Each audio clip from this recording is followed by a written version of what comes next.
दोस्तों, हम तो यही समझते हैं कि बड़े सरमाए, भारी इन्वेस्टमेंट और जदीद हिकमत अमली के बगैर कारोबार करना नामुमकिन है। लेकिन याद रखिए कि सीरत तैयबा का बुनियादी दर्स ये है कि कामयाबी हासिल करने के लिए सिर्फ मालो दौलत काफी नहीं, बल्कि इंसान की अमानतदारी, दयानतदारी और उम्दा अखलाक ही उसका हकीकी और सबसे बड़ा सरमाया होते हैं। हुजूर नबी करीम सल्लल्लाहु अलैहि वसल्लम की सदाकत और अमानतदारी में शोहरत ही वो सरमाया था जिसकी बुनियाद पे आपको तिजारत के मैदान में अजीम और शानदार मौके मुयस्सर आए थे। हजरत खदीजा रजी अल्लाह ताला अन्हा आपकी सदाकत और अमानतदारी ही से मुतासर हुई थी और उन्होंने आपके पास ये पैगाम भेजा था कि मैंने आपकी सदाकत, अमानत और उम्दा अखलाक के बारे में बहुत कुछ सुन रखा है, इसलिए आप अगर मेरे माल को, मेरी इन्वेस्टमेंट को बतौर मुजारबत लेकर मुल्क शाम जाते हैं तो मैं दूसरों के मुकाबले में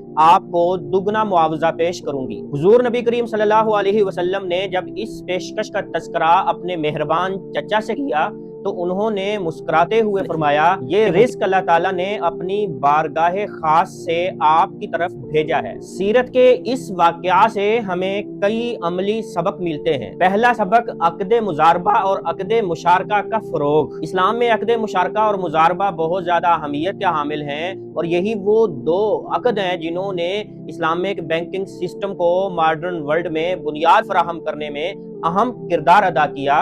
और हुजूर नबी करीम सल्लल्लाहु अलैहि वसल्लम ने खुद हजरत खदीजा रजी अल्लाह अन्हा के साथ अक़द मुज़ारबा के तौर पर मुल्क शाम का तजारती सफर फरमाया था। दूसरा सबक, एतमाद और किरदार पर मबनी बिजनेस मॉडल।